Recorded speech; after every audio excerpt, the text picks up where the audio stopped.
All you need to do is send a message via WhatsApp at 0809 4440981. You can also tweet at smooth981 or catch the live stream and post their comments on there as well. We're streaming live on YouTube. It's smooth981 on YouTube. We're looking at the news stories making the headlines across the country. Our analysts are in this morning. It's Lakunle and Devoe. Good morning. Morning, President Zibby. Morning, Lagos. Christmas in the air. Okay, it doesn't seem like Devoe is feeling Christmas in the air. Good morning, world. Good morning, Smooth. Welcome back, Zibby. Thank you. Cool. Datiwa. I'd ask for a translation, but okay, let's start off with this story that comes from Punch. The federal government, through the Ministry of Solid Mineral Development, is exploring collaboration with the World Bank to unlock financing and tech support for the development of the mining sector. Well. Governance is taking place, and the World Bank was present at a forum by the Ministry of Solid Mineral Development, looking at ways for collaboration. As you know, the World Bank is a development bank. This is what they do. They don't fund retail services, or if you want to buy a new car. No, the World Bank is set up to help nations, states, globally develop. And in this, at this forum, the minister's essay on media was speaking on behalf of the Dele Alake, that's the solid minerals minister, on the position of the World Bank country director, that's Shubham Chaudhuri, expressing satisfaction at the renewed focus on development of the nation's mineral resources by the current administration. Well, I don't know whether you can express satisfaction at this point. It's still at a policy reform stage. And you know, policies will fall on deaf nerves if not implemented. However, what the World Bank has said is that they would be looking at ways whereby they could not only provide financing but technical support. And I think the technical support is critical at this stage because solid minerals used to be the bedrock or the mainstay of the Nigerian economy prior to the discovery of one other solid mineral called crude oil that made us forget our first love, right? And ever since then, there was literally what the private sector people call deprioritization, meaning there was no interest, there was no move, no endeavor. At best, it was minimal, which is why you have a lot of artisanal mining activity, amateur mining taking place around the nation, which has literally, for those who know, insecurity concerns being the roots of insecurity in many parts of this country. Nigeria, I would say, after Congo, is the gateway to heaven. Why? Because unlike Western nations, Nigeria is a depository, let me repeat myself, a depository of literally every known mineral on earth. These are shocking facts. I think about 2 administrations ago, the Minister of Mining and Solid Mineral, that was Obi Ezekwesili, did publish 44 known minerals that we have in Nigeria in commercial quantity. Commercial quantity means it's enough to sell and make a profit. Now that's just even at the raw extraction phase. When you talk about adding tertiary or secondary processing to it, you even double your income. So literally, and the hard facts here, or the irony, or the paradox, is that the poorest states in Nigeria are literally the richest by way of solid minerals. You're talking about Kogi, you're talking about Zamfara, you're talking about all those states that literally have nothing, no IGR coming towards them, but yet they're sitting, sleeping on gold. So we commend, let me not say we commend at this point, we encourage the move of this administration to engender and drive, advocate as many global bodies, because we need strategic partnerships at times like this to be able to bring our solid mineral sector to life so that it could be of benefit to all Nigerians, and even not just at the federal level, but at the state level. Like I said, this is where states could differentiate themselves, right? A lot of the Western nations that trade in billions don't even have solid minerals. We have. We have them in abundance. E.g., bitumen. Bitumen is used to build asphalt roads. Nigeria has one of the best specifications of bitumen, yet we import.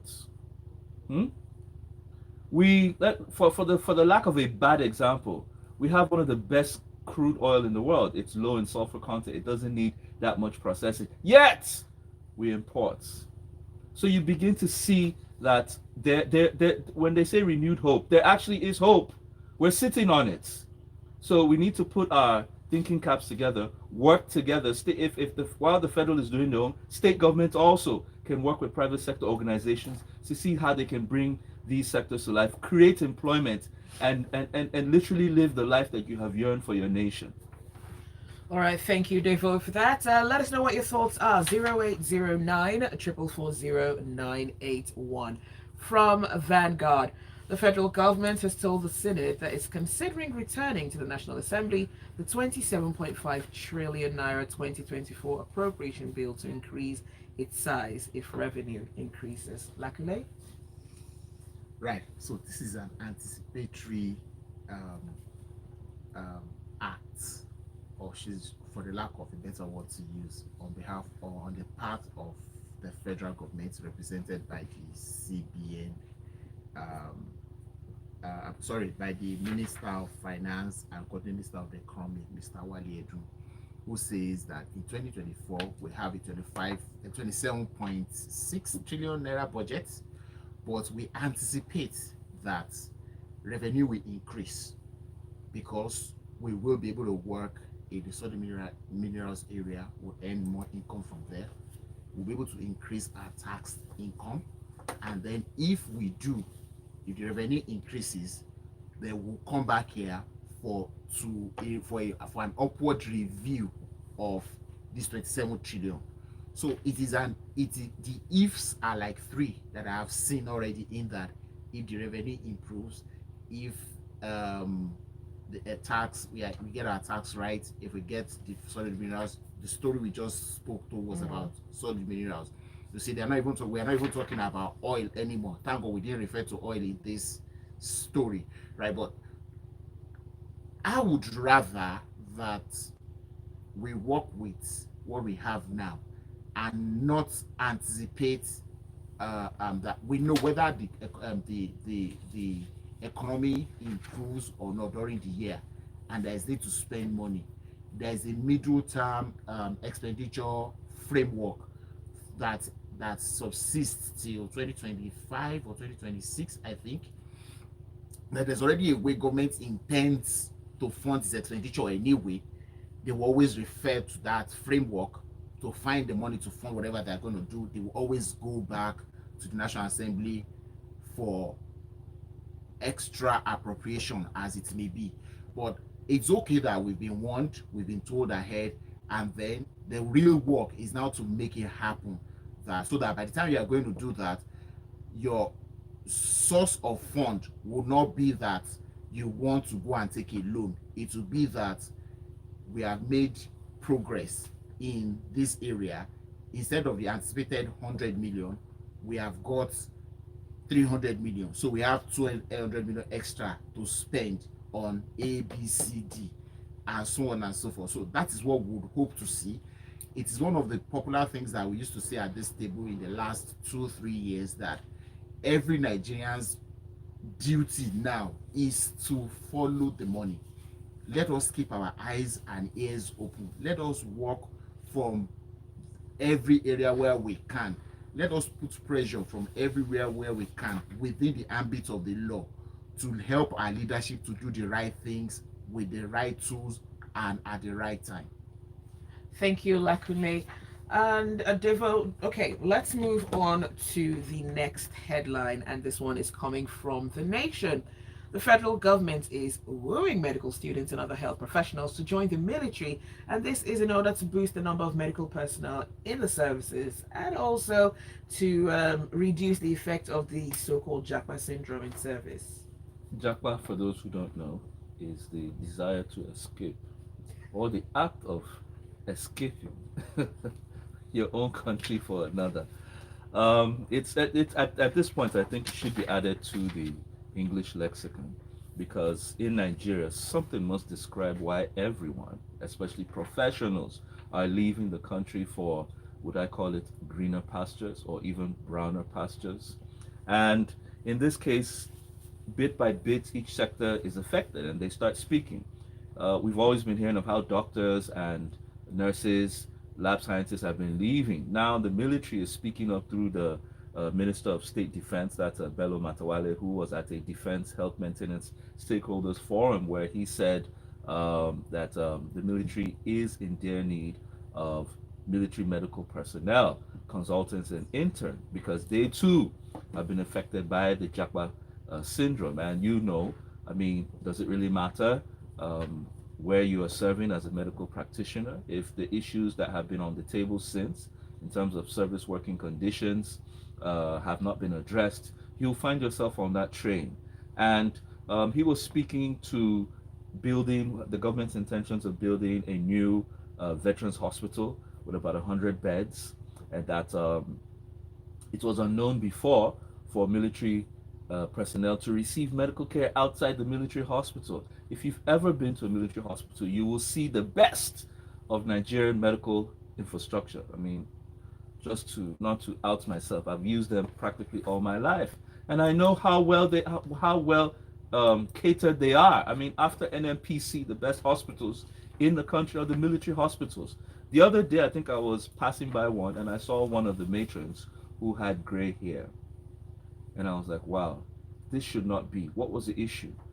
She should have retired, but like you hear in the Minister of State Defense saying, they've lost so many that they have to hold on to even the retirees to stay in service simply because they don't have. Remember, the head of health, the health committee for the House of Reps was in Lasu the other day, and he mentioned how in outrage how a whole 5 wards of about 150 beds was shut down because of the lack of medical personnel. No doctors, no nurses, no lab scientists, and all the rest. It's that critical. And you see, the problem here is that when we lose our best, when we lose those who are productive, who is going to handle those in the future? Now, he was also stating that the government is looking at establishing a defense health insurance, which is actually key. I'm shocked that it wasn't there by now, because for those who give their service or their lives to the country, such buffers should be in place because of the attendant hazards that come with their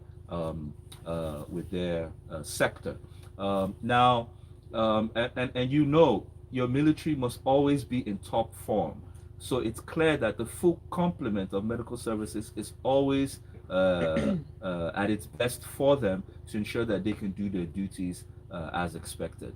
Like I said, for those who don't understand what JAPA is, it is the act of escaping or moving away from your country for another. Maybe this administration, maybe after the first year, might want to include an anti-JAPA constitutional reform in their agenda, because at some point we won't have anybody left. All right, did you want to add something, Dave, Lakunle?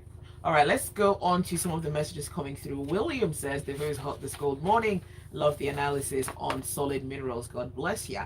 Ajayi says, it's a known fact that this country is blessed with natural resources, but the policy of government on how to harness these resources for the benefit of the masses is the problem.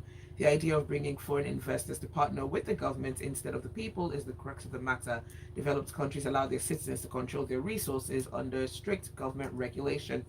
You're listening to Freshly Pressed on Smooth 98.1. Do stay with us. The conversation continues.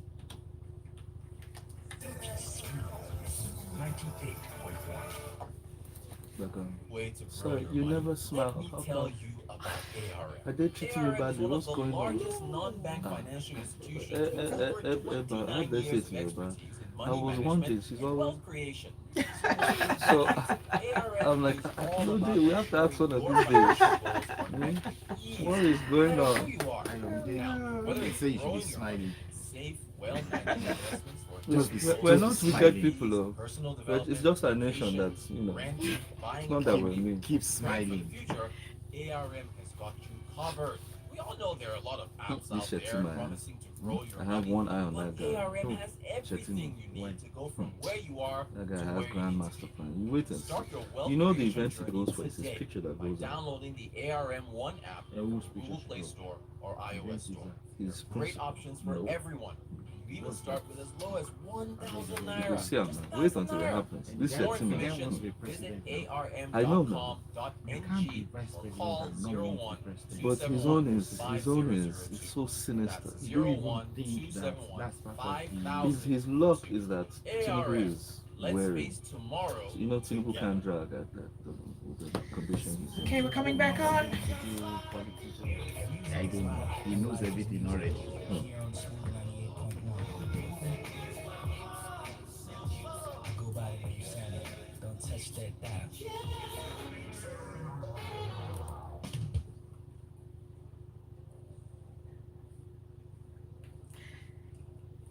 You're listening to Freshly Pressed on Smooth 98.1. Our analysts are in Lakunle and Devoe. We're looking at the news stories making the headlines. I see the messages coming through. Please keep them coming. WhatsApp number 0809 440 981. You can also tweet at Smooth981 and catch the live stream up on our YouTube channel, Smooth981.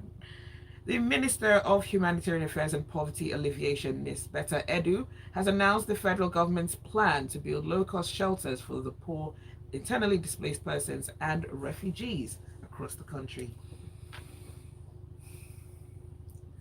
You asked me if I wanted to say something to the medical or whatever. I just deferred it so I can add it to this. So the basic things are always that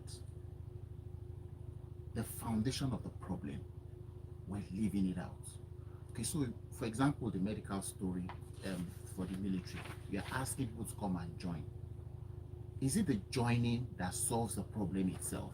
So it's also the same thing here. We have internally displaced persons. Hear that name, internally displaced persons. That means we have Nigerians who are refugees in their own country. Is the solution then to build a camp, houses for them in a place that is not their homes, where they were displaced from? The solution is to solve the problem that caused the displacements in the first instance. Okay, so the Bama people, for example, apologies, that's the only name that comes to my head quite easily. They've been displaced from Bama for whatever, for the reasons of the Boko Haram. They were moved to, for the lack of any other place to remember, they were moved to, say, Maiduguri. So the solution then is to create a village in Maiduguri and build houses for them. So what happens to Bama where they were displaced from? Right? Shouldn't the solution be to first solve the problem that caused the displacement?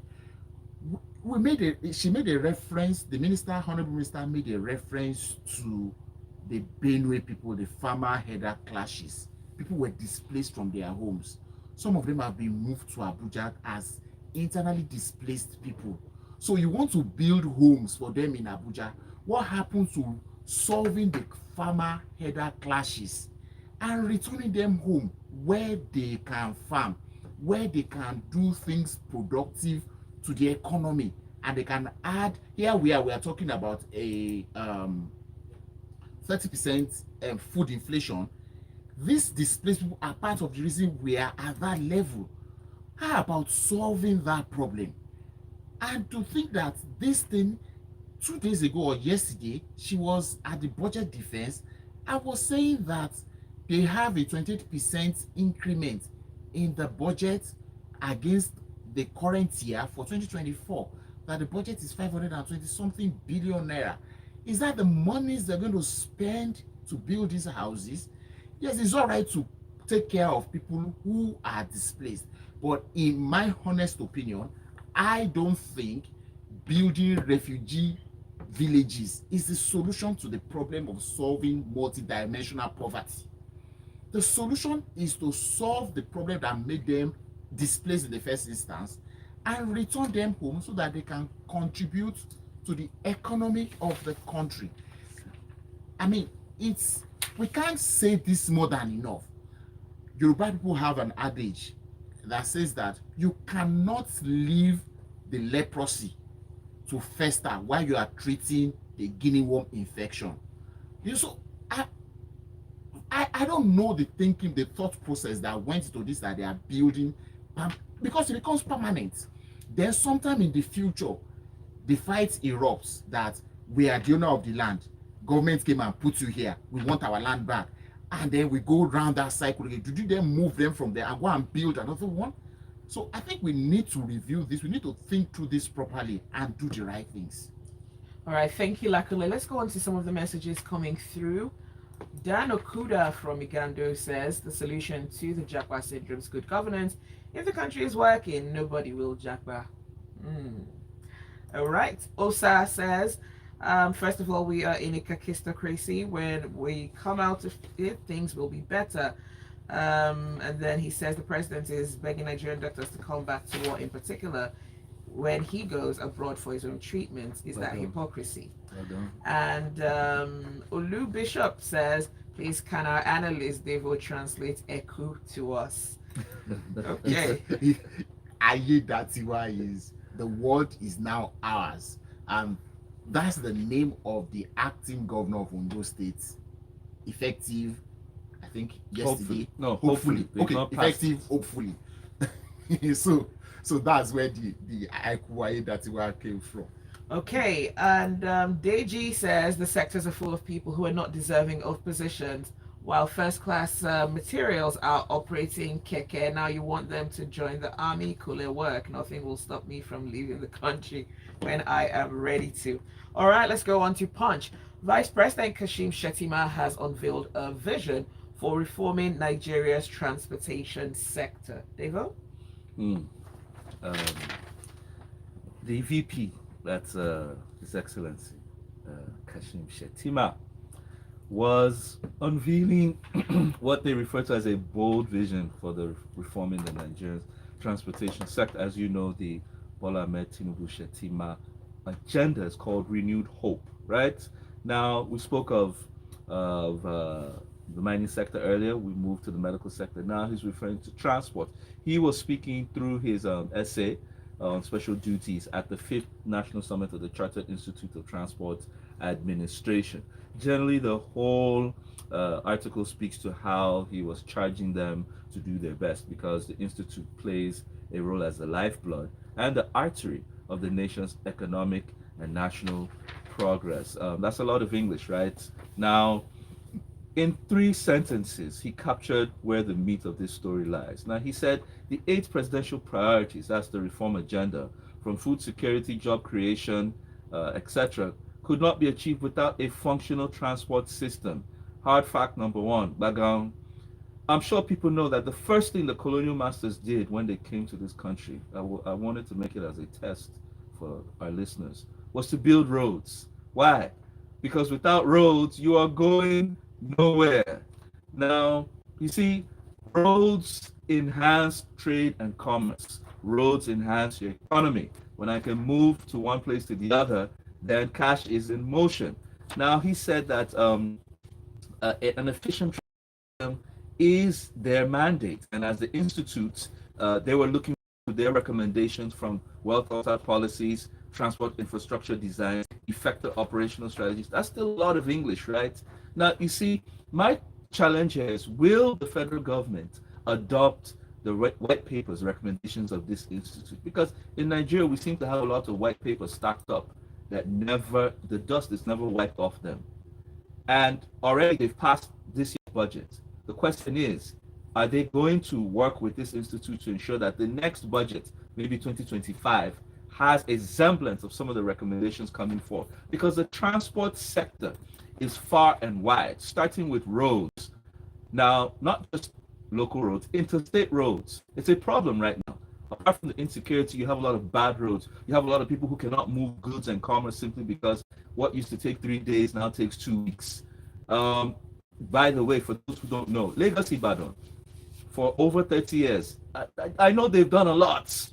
And I did beg the APC that if they had finished the Lagos Ibadan road, would have given them 16 years on to rule Nigeria. But you see, even Lagos Ibadan, some bits have not been completed. Kaduna Abuja, that was fixed the other years is back to its terrible state because of insecurity. East-West Road, which is the artery of the southeast and the south-south, till day is a mockery of what a road should be, with tankers falling upside down. That's just the road sector. You talk about rail. I mean, we knew how the last administration spent billions of dollars in the rail sector. Can we say that we have seen the output of all those dollars? Aviation.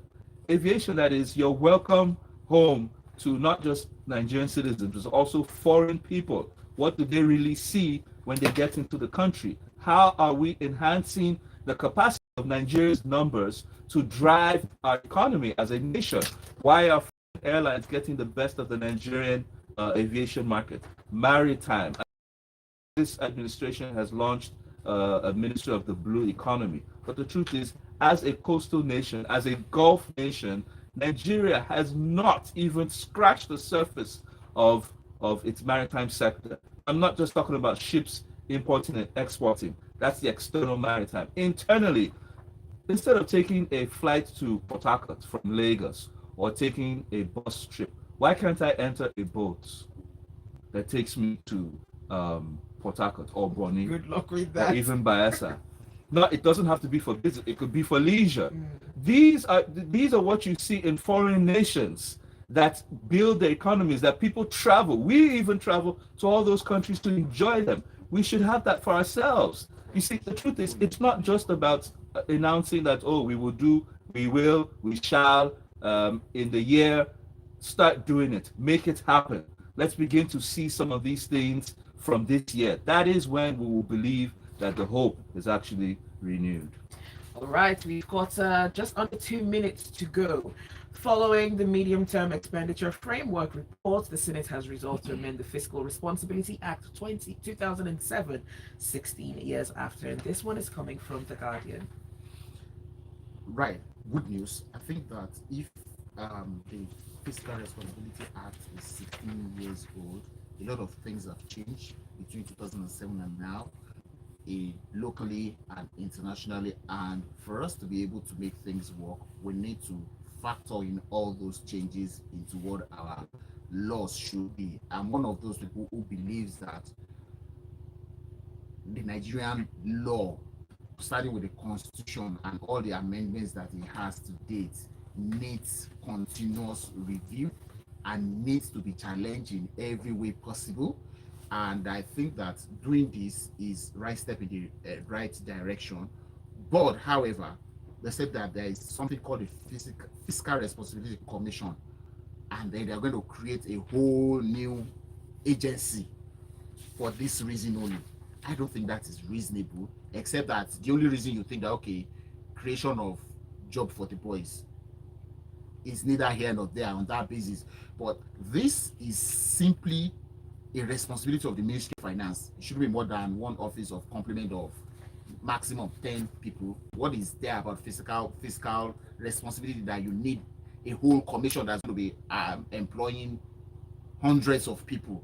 So that's one of the ways that we say that we spend money on things that are not expedient, right? If we were a country that didn't have need for money or are not suffering in terms of revenue, right, we may not worry about it. But those are the things that you start to worry about. Why are we creating a commission just for fiscal responsibility? All right, let's look at some of the messages coming through. Michael says, your analyst's point on introducing an anti-japa policy for medical practitioners is not cool. We know why people are running to other countries. Why not tackle the causes to stem the tide while putting measures in place to attract some of those that have left? It's wicked and unnecessary to prevent japa without making the Nigerian environment conducive. We were talking about reform, doing something to address it, not stopping. It's just For to work encourage people and from living. going, and those who have gone to want to come back. Don Kelvin says the Honourable Minister knows that the displacement is as a result of natural resources abundance in some places. They would gladly move them to the other regions than fix the problems on site. William says, thank you, Lakunle. Please add to it the possibility of clashes with the new occupants and the existing indigenes of the area. Our government never learns. AB says, it seems as though we are under the thrall of some of the least imaginative administrators in Nigeria's history. This is why we don't seem to be seeing any glimmer of hope in governance. And I'll take one final message. This is from OJ. OJ says, I enjoyed Freshly Pressed today more than I have in a great while. All right. Well, thank you for listening, OJ, and thank you for sending your messages through. Special thanks again to our analysts, Lakunle and Devoe, for joining us this morning. Thank you, President Zibby. Do stay with us. There's a lot more to come on the Smooth Breakfast. We're going. Invested in your Well, tomorrow. it's o'clock.